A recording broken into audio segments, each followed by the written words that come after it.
SIR form জমা নেওয়ার আগে ১৩ দফা নির্দেশিকা দিয়েছে নির্বাচন কমিশন। কিভাবে ফর্ম জমা নেওয়া হবে, ফর্মে যদি ভুল হয় তাহলে তার জন্য কি শাস্তি দেওয়া হবে, সমস্ত কিছু আজকের এই ভিডিওতে আপনাদের জানাবো। যেটা নির্বাচন কমিশন জানিয়েছে সেটাই আপনাদের সামনে আমি তুলে ধরবো। তো চলুন এসআইআর ফর্ম জমা নেওয়ার সময় কোন কোন গাইডলাইন নির্বাচন কমিশন দিয়েছে জেনে নেওয়া যাক। আজকের এই ভিডিওতে আমি একটা প্রতিবেদন আপনাদের দেখাচ্ছি এবং এই প্রতিবেদনে যে ১৩ দফা গাইডলাইন দেওয়া হয়েছে সেগুলো সব আপনাদের একটা একটা করে দেখাবো। ভালো করে ভিডিওটা দেখবেন, কিন্তু অনেক ইন্টারেস্টিং হতে চলেছে। প্রথমেই দেখেই আপনারা ভাববেন না বোরিং লাগছে, অনেক ইন্টারেস্টিং ভিডিও হবে। ভালো করে সব কিছু বুঝবেন, সব কিছু দেখবেন, ১৩ দফা গাইডলাইনটা বুঝবেন, নাহলে কিন্তু আপনাদেরই পরবর্তীকালে সমস্যা হবে। দেখুন কি বলা হচ্ছে। রাজ্যের ভোটারদের উদ্দেশ্যে এসআইআর ফর্ম জমা নেওয়ার সময় ১৩ দফা গাইডলাইন জারি করল রাজ্যের মুখ্য নির্বাচনী আধিকারিকের দপ্তর।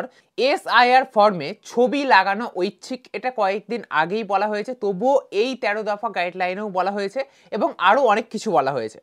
এমনই জানালো কমিশন। ফর্ম জমা নেওয়ার সময় বুথ লেভেল অফিসারদের বাড়ি বাড়ি গিয়ে ছবি তুলতে হবে, সেই নির্দেশও জারি করেছে কমিশন। অর্থাৎ যে ফর্মগুলো আপনাদের জমা দিয়ে গেছিল বিএলওরা, তো সেগুলো আবার যখন জমা নিয়ে যাবে, তো সেই জমা নেওয়ার সময় বাড়ি বাড়ি প্রত্যেক ভোটারের কিন্তু ছবি তুলবে বিএলওরা।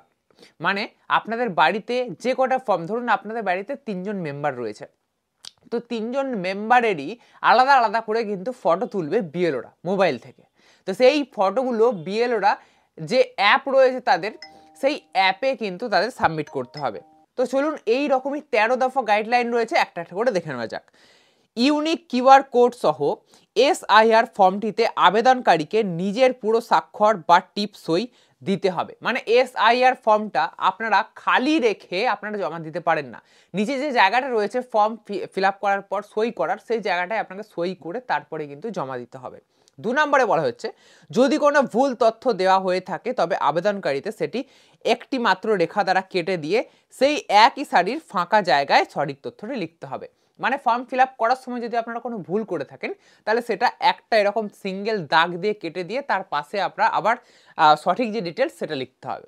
বিশেষ ঘাবড়ানোর কিছু নেই, সাদা কালিও আপনারা ব্যবহার করতে পারেন, তবে নির্বাচন কমিশন যেখানে বলছে আপনারা কেটে দিয়ে পাশে লিখবেন, তো সেক্ষেত্রে বিশেষ ঘাবড়ানোর কিছু নেই, তাই করবেন। ৩ নম্বরে, পরিযায়ী শ্রমিক বা অন্যদের ক্ষেত্রে যদি আবেদনকারী নিজে স্বাক্ষর করতে না পারেন, তবে সেই পরিবারের যে কোনো ভোটার যার নাম ভোটার তালিকায় অন্তর্ভুক্ত রয়েছে তিনি আবেদনকারীর পক্ষে স্বাক্ষর করতে পারেন। সেই ক্ষেত্রে স্বাক্ষরকারীর পুরো নাম এবং আবেদনকারীর সঙ্গে তার সম্পর্ক স্পষ্ট করে উল্লেখ করতে হবে। মানে যদি ধরুন আপনার বাবা বাইরে কাজ করে বা আপনার স্বামী পরিযায়ী শ্রমিক বাইরের রাজ্যে রয়েছে, কাজ করছে, তো তিনি তো আর এই ফর্ম ফিল আপের জন্য আসতে পারবেন না, তাই না?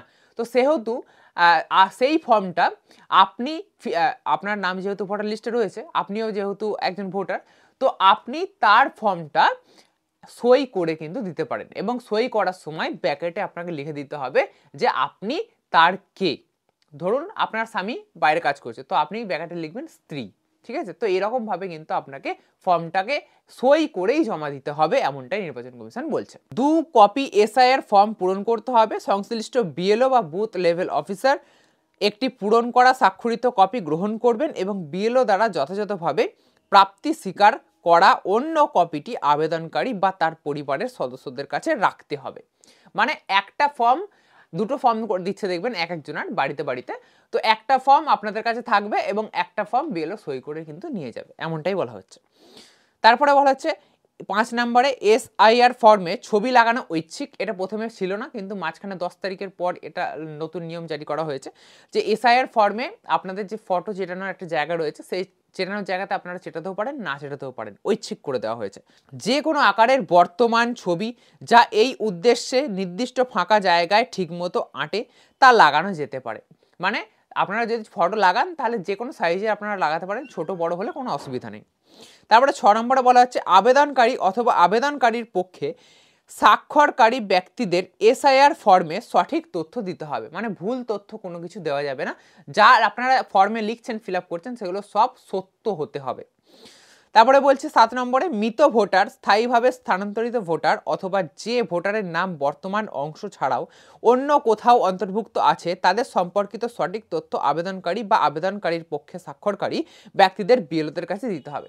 মানে মৃত ভোটার হলে বা অন্য কোথাও যদি ভোটার থাকে তাহলে সেই সমস্ত তথ্য বিএলওদের কিন্তু সঠিক দিতে হবে, এমনটাই গাইডলাইনে বলা হচ্ছে।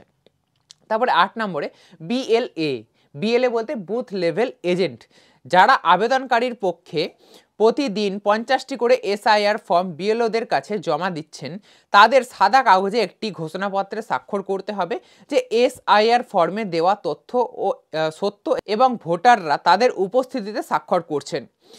সেই ঘোষণাপত্রে ওই সমস্ত বিএলএদের ফোন নাম্বার, ঠিকানা, পার্ট নম্বর এবং সিরিয়াল নম্বর দিতে হবে। এটা বিএলএদের উদ্দেশ্যে কিন্তু এই নির্দেশিকাটা দেওয়া হয়েছে।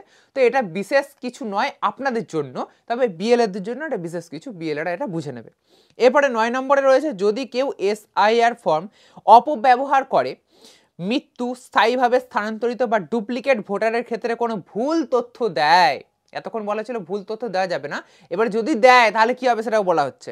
তবে সেই অসদাচরণ জনপ্রতিনিধিত্ব আইন 1950-এর 31 ধারা অনুযায়ী 1 বছর পর্যন্ত কারাদণ্ড বা জরিমানা বা উভয় দণ্ডে দণ্ডনীয় হবে। তাহলে জেল বা জরিমানা দুটোই হতে পারে যদি আপনারা ভুল তথ্য দেন। তো সেহেতু আপনাকে সঠিক তথ্য কিন্তু ওই এসআইআর ফর্মে লিখতে হবে। 10 নম্বরে বিএলওরা আবেদনকারী বা তার পরিবারের সদস্যের জমা দেওয়া এসআইআর ফর্মে দেওয়া তথ্য যাচাই করবেন এবং স্বাক্ষর করবেন। বিএলওদের দ্বারা কোনো মিথ্যা যাচাই জনপ্রতিনিধিত্ব আইন 1950-এর 32 ধারায় বর্ণিত শাস্তিমূলক বিধান অনুযায়ী শাস্তিযোগ্য হবে। অর্থাৎ বিএলওরাও যদি কোনো ভুল করে সেটাও শাস্তি হবে, আবার আপনারা যদি কোনো ভুল করেন জ্ঞানবশত তাহলেও সেটা কিন্তু শাস্তিযোগ্য অপরাধ, এমনটাই বলা হচ্ছে। জানানো যাচ্ছে যে যেহেতু এসআইআর ফর্মগুলি ডিজিটাইজ করা হচ্ছে, তাই সমস্ত তথ্য, নথি, স্বাক্ষর, নাম এবং অন্যান্য বিবরণ ডিজিটাল আকারে রেকর্ডের জন্য সংরক্ষিত থাকবে এবং যে কোনো মিথ্যা তথ্য ঘোষণা ও যাচাইকারী ব্যক্তিকে খুঁজে বের করার জন্য যথেষ্ট হবে। মানে সমস্ত তথ্য যেগুলো আপনাদের নেওয়া হচ্ছে সেগুলো সব ডিজিটাল কিন্তু রাখা হচ্ছে আপনাদের, যাতে এগুলো বহু বছর পরবর্তী প্রজন্মেও যাতে পাওয়া যায়। তো সেক্ষেত্রে যদি কোনো মিথ্যা তথ্য দেন তাহলে কিন্তু খুব সহজেই সেটা পাওয়া যাবে।